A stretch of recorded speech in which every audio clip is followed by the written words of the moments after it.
Model और anchor Harsha Richharia Prayagraj Mahakumbh के बाद से सोशल मीडिया पर और भी छा गई है। वो स्वामी कैलाशानंद के रथ पर सवार देखी गई थी। हालांकि अभी हर्षा साध्वी नहीं बनी है, लेकिन उनके मुताबिक उनका झुकाव अध्यात्म की ओर है। अब उनके अमृत स्नान में शामिल होने और महामंडलेश्वर के शाही रथ पर बिठाए जाने पर विवाद भी शुरू हो गया है।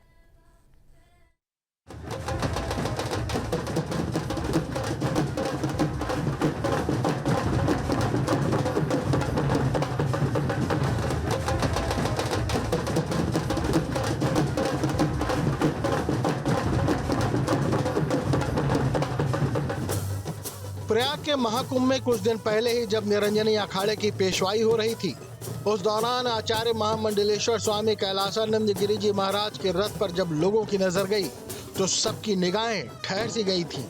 लंबी जटाओं को सिर पर धारण किए हुए एक सुंदर युवती साध्वी के वेश में रथ पर सवार थी, जिसकी सुंदरता के चर्चे उसके कुंभ आने से पहले ही सोशल मीडिया पर चल रहे थे।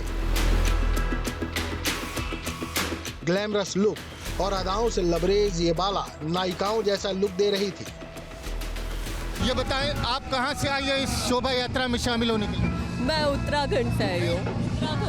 जी, उत्तराखंड से। किस तरह से यहाँ पर ये जो शोभा यात्रा निकल रही, क्या कहेंगे आप?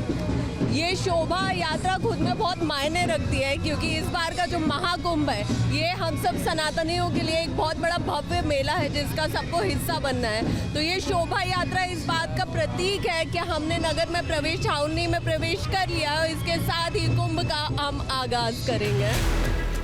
दरअसल हर्षा रिछारिया के इंस्टाग्राम पर 6,67,000 फॉलोअर्स हैं। इंस्टाग्राम पर इनकी प्रोफाइल पर हर्षा की बहुत सी रील्स, वीडियो और फोटो हैं, जिसमें उनका ग्लैमरस अंदाज देखने को मिल रहा है। हर्षा खुद को सोशल एक्टिविस्ट और इन्फ्लुएंसर कहती हैं, लेकिन जब रथ पर सवार हर्षा से किसी ने पूछा तो उन्होंने बताया कि वो आचार्य की शिष्या है। और आखिरकार कुंभ में न्यूज स्टेट से हर्षा रिछारिया का साक्षात्कार हो ही गया, जिसकी चर्चा बहुत दिनों से सोशल मीडिया पर चल रही थी। वो हमारे सामने मौजूद थी। प्रयागराज महाकुंभ का आगाज हो चुका है और देखा जाए तो महाकुंभ की चर्चा पूरी दुनिया में हो रही है। हालांकि इस बार कुंभ से एक ऐसी तस्वीर भी निकली जो पूरे देश में वायरल हुई। जी हां, मैं बात कर रहा हूं साध्वी हर्षा की। साध्वी हर्षा जब पहले दिन कुंभ में गले में रुद्राक्ष की माला और माथे पर तिलक के साथ नजर आई तो इनकी तस्वीर पूरे देश में वायरल हुई। और इस वक्त मेरे साथ खुद साध्वी हर्षा जी जुड़ी हुई हैं। निरंजनी अखाड़े से भी जुड़ी हैं आप। पहला सवाल तो यही, और लोग भी जानना चाहते हैं कि आप ग्लैमर की दुनिया में रही काफ़ी समय तक, फिर अध्यात्म की तरफ झुकाव कैसे हो गया आपका? देखिए, सबसे पहले मैं यहाँ पे आपको थोड़ा सा करेक्ट करना चाहूँगी कि मैं साध्वी नहीं हूँ। मैं कल से सबसे यही रिक्वेस्ट कर रही हूँ कि हर जगह आपको उसी नाम से पुकारा भी जा रहा है, साध्वी हर्षा। देखिए, पुकारा जा रहा है क्योंकि इसकी शुरुआत ऐसे हुई है ना कि कुछ व्लॉगर्स, इन्फ्लुएंसर्स ने खुद के टीआरपी के लिए, खुद के मसाले के लिए वो टैगलाइन दे दिया है। लेकिन मुझे लगता है कि जो शिव की भक्ति में होते हैं, महादेव की शरण में होते हैं, वो रुद्राक्ष भी धारण कर सकते हैं, वो माथे पे चंदन भी लगाने का पूरा हक रखते हैं। और उसके साथ अगर आप ये टाइटल दे देंगे कि साध्वी, तो ये सही नहीं है, क्योंकि साध्वी खुद में बहुत बड़ा पद हो जाता है। बहुत सारे रिचुअल्स होते हैं, उसके लिए संस्कार होते हैं, बहुत साधना होती है। और मुझे लगता है कि अभी मैं उस काबिल हुई नहीं हूँ कि मुझे ये टैग दिया जाए।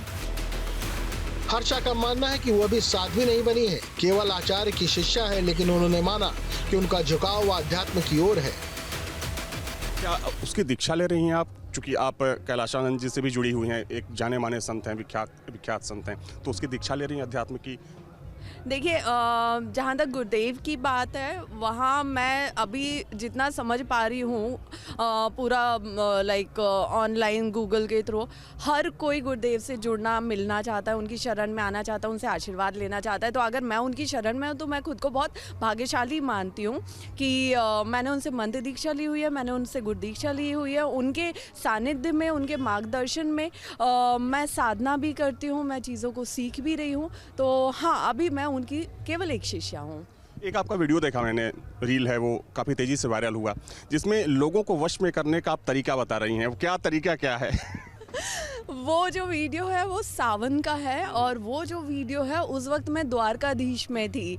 मैं द्वारकाधीश दर्शन के लिए गई थी, और मैं जस्ट रैंडमली ऐसी मेरे मन में आया कुछ ऐसा हंसी मजाक करने का, तो आप वो मंद भी देखोगे कि ओम गिली गिली छू करके, तो वो क्या बस था वो, जरा याद नहीं आ रहा ठीक से मुझे। नहीं, मुझे एग्जैक्टली याद नहीं है क्योंकि वो मैंने भी रैंडम कर दिया था, लेकिन आई थिंक ओम गिली गिली चू नमः करके कुछ ऐसा मैंने बोल दिया था।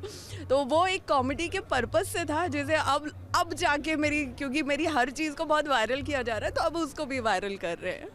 एक सवाल मेरा आपसे ये है, और चूंकि देखिए हम लोग ये सवाल बहुत से यंगस्टर्स से भी पूछ रहे हैं, चूंकि आप भी अध्यात्म से अब जुड़ चुकी हैं, उसकी दीक्षा ले रही हैं, कि पिछले 5 से 6 सालों में देखा गया है कि जो इस देश का यूथ है, जो कभी धार्मिक चीज़ों से बहुत दूर रहता था, अध्यात्म से दूर रहता था, प्रयागराज से दूर रहता था, एक बड़ी तादाद यहाँ पर नज़र आ रही है। क्या लगता है कि युवाओं का झुकाव सनातन के प्रति, अध्यात्म के प्रति और ऐसी धार्मिक नगरी के प्रति अचानक से क्यों हुआ? देखिए, वक्त के साथ ना परिवर्तन होता है और होना भी चाहिए, और सबसे ज़्यादा तारीफ हमें तब करनी चाहिए जब वो परिवर्तन एक पॉजिटिव वे में होता है।